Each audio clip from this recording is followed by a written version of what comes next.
Hello everyone, welcome back to our 8th video, our 6th small group as we head into the 3rd Sunday of Easter.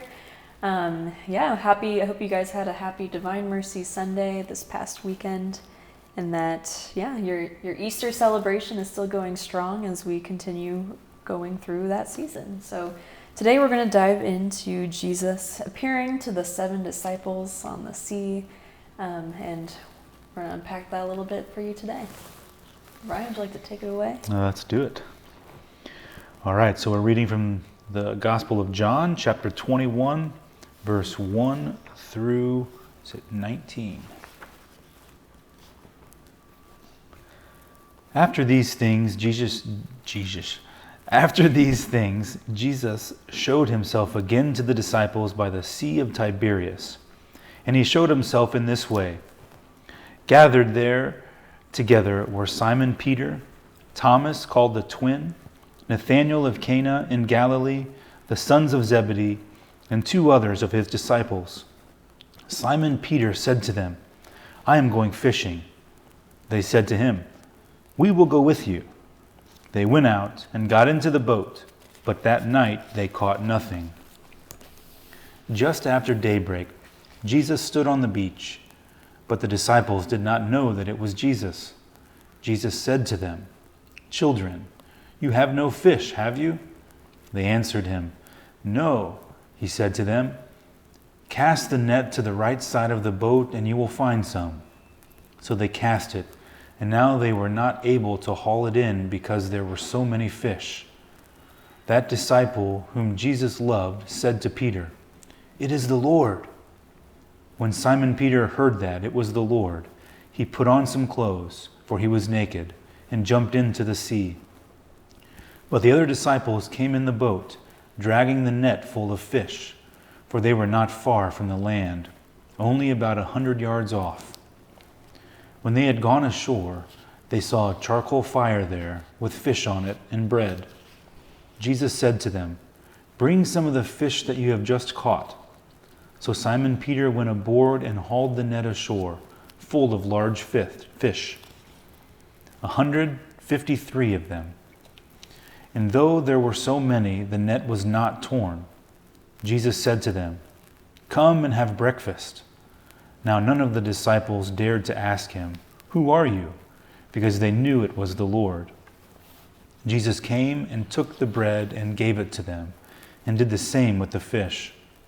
This was now the 3rd time that Jesus appeared to the disciples after he was raised from the dead.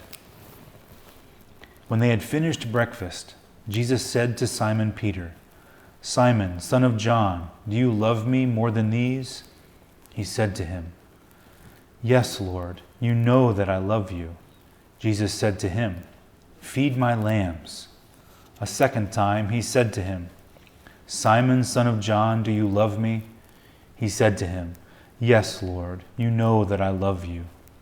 Jesus said to him, "Tend my sheep." He said to him a 3rd time, "Simon, son of John, do you love me?" Peter felt hurt because he said to him the 3rd time, "Do you love me?" And he said to him, "Lord, you know everything.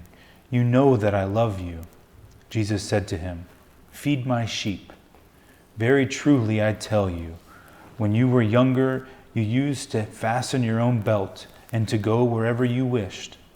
And when you grow old, you will stretch out your hands and someone else will fasten a belt around you and take you where you do not wish to go."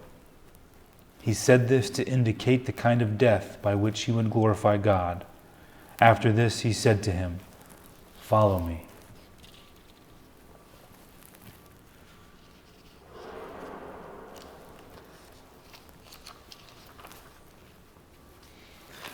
Okay, so we've got Peter's threefold profession of his love for Christ, which, there's a lot there. There's a lot that's been written on that, which I want to dive into. But first off, as per our normal routine, what stood out to you, Bree? Well, this is one of the gospel passages that I feel like every time I read it, something new is going to stick out just because there's so much going on in this. But as we were reading it just now, One thing a couple things different stood out to me, but one of the things was towards the beginning, before we get all the depths of the I love yous, is, let's see, dragging the net full of fish. That's not it.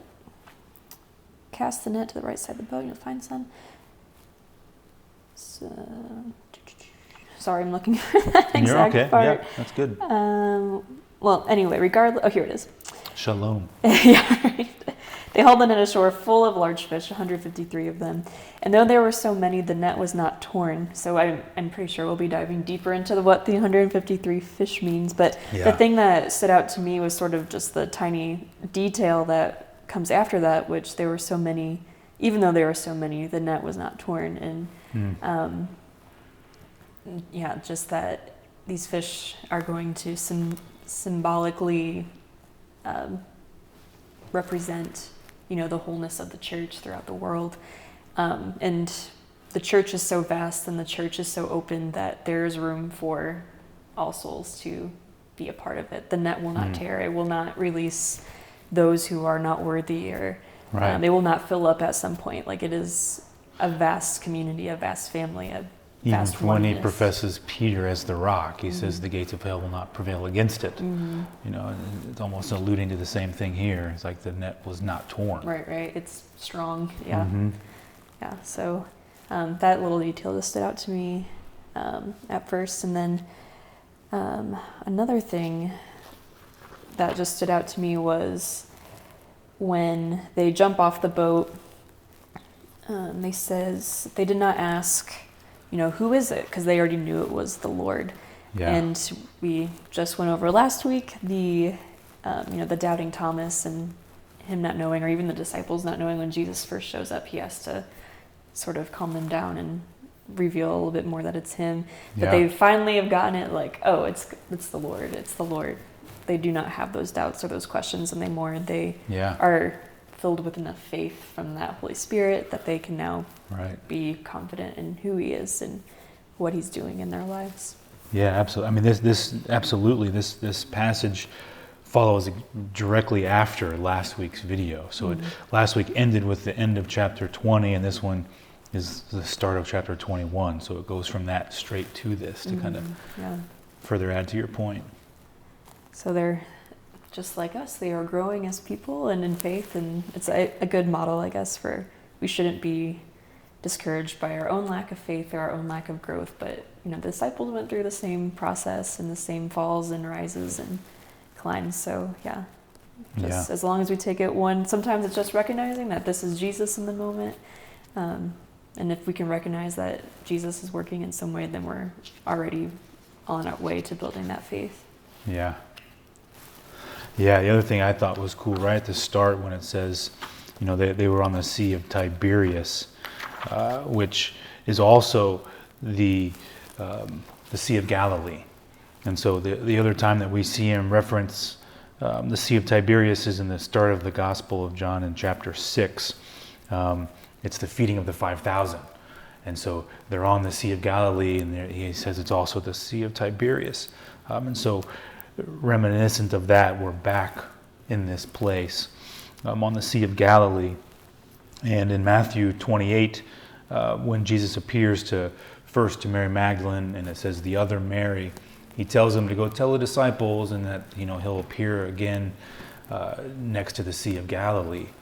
And so they're listening to what Christ has already told them, and so now we're back here at the Sea of Galilee, where they're told that Christ is going to appear to them. And so one of the things that really that stands out to me a lot when I was going through different commentaries and things, certainly Peter's threefold profession of his love for Christ. There's a lot that's been written about that, and how it's what he's doing there is ultimately redeeming his threefold denial of Christ.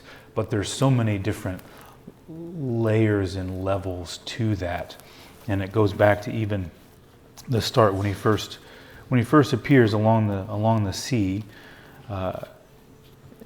when they had gone ashore, after the catch of fish, they saw a charcoal fire there with fish on it and bread. That charcoal fire is very indicative of what's about to happen, because if you remember when we shot the video of the Lord's Passion, that is also when we read through Peter's threefold denial of Christ. After he denies him the very first time, it says that some of the officials there started a charcoal fire to warm themselves, and then it also says that Peter also warmed himself on the charcoal fire. So here he is, he denies Jesus once, and then he's warming himself next to a charcoal fire. Before then, he denies him 2 more times. So it would have spoken volumes probably to Peter to see the same charcoal fire that he warmed himself up with after denying Jesus. So there's this, the shame, and, he would have remembered what had happened. And there's point in case of that is when John, who Bishop Barron points out is generally the most contemplative of them all, when he recognizes it is the Lord, Peter puts on clothes. It says that he was naked, but he wasn't just fully nude. He probably would have had his shirt off. One of the church fathers, I can't remember who, indicated that he had his shirt off, and so he puts his shirt on before he dives in, and so that's reminiscent of original sin. And I think Bishop Barron talks about it in this one, of how it points back to Adam and Eve's original sin, because what happened when they sinned the very first time? They went and they covered themselves. And so there's this shame there. There's this need to try to cover yourself, try to hide. And Peter is feeling the same thing, because he's already denied him 3 times before his passion, and now he sees it's the Lord. He's super excited, but then he covers himself before he dives in. And then he comes ashore, and he sees this charcoal fire, and it's setting the stage for what is about to happen. And so to speak more to that, so it gets talked about a lot, I feel like, in homilies and different writings and stuff, about the verbs in the Greek that Jesus and Peter use through this interaction. So the root verb that Jesus is using is agapao. He actually says agapas me. Do you love me? It's the second person indicative.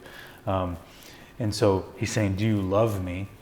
And Peter is, all 3 times he says, filio se. He's like, I love you. It's first person. And Jesus the second time says agapas me, from agapao again.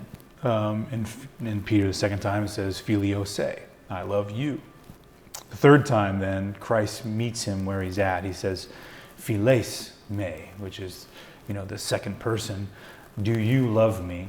And then Peter a third time responds, filio se, I love you. And he's also, it goes more, it says he's disturbed when he asks him the third time. But what's interesting about that to me is how before his threefold denial, Jesus, and I can't remember the exact quote off the top of my head, but Peter says, it doesn't, like, no matter what anybody does, if anybody else falls away, I'm going to stick by your side. It's like, I'm not going to deny you. I'm going to die with you. And then it's after that Christ tells him, no, you're going to deny me 3 times, and sure enough, he does. And so in this instance, Christ is saying, do you love me? He's asking for that profession of love. And it almost seems like Peter's, in a sense, learned his lesson. So there's humility there. He's been reconciled with the Lord. He's, since this has happened, this is after the last week's reading, when he's, Christ breathes on him and says, peace be with you, and all of this. And so he's been reconciled with the Lord, but that shame and stuff is still there. And so, but there's a deeper humility there where he says, filio se. He's not making this big proclamation of faith. Surely he loved the Lord more than anything. They're 100 yards out from shore, and he jumps into the ocean which is crazy. With his clothes on. With his, yeah, absolutely. Like everybody else, they're still dealing with the net of fish, and so they come along with the boat. But he just jumps in out of his excitement and love for the Lord. But he has this humility of, I'm not going to make these outrageous statements. I love you with a filial love, because he doesn't want to fall again. And so, Christ asks him that twice with the agapao love. He's asking for that agapao love, which is like a willing love. It's the highest form of love. It's the willing the good of the other love. Whereas filio is, it has a willing love, but it's more of a friendly love. And so, but then Christ that third time meets him where he's at. He's like, do you philes me? And so he says, filio, say. So he meets him where he's at, and he takes that, he accepts that. He's recognizing that, Peter is not wanting to contradict himself and deny him again, or back in that situation. Back in that situation. He's answering out of humility. I just thought that was really cool how all three of those things connected each other. Right. With the charcoal and the putting on the clothes, and then the redeeming of the threefold denial with the threefold procession of love.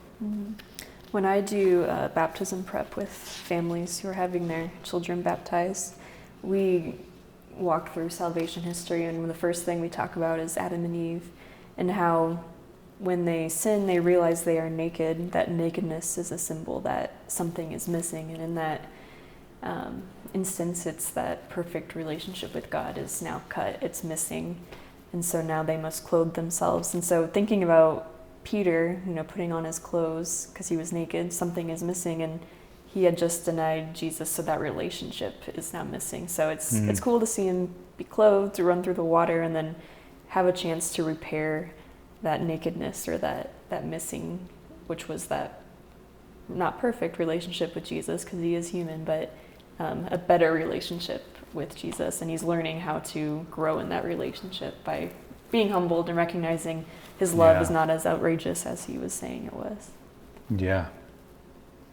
Yeah, and even more to that, how the profession of love is not just a matter of words. Love goes beyond that to action. It's about how we respond to love, how we act. That speaks far more volumes than what we say. We can say I love you all day long, but unless we actually confirm that by our actions, it's they're empty words. Yeah. And so this is also right after this, throughout this, when he says, feed my lambs, tend to my sheep, feed my sheep.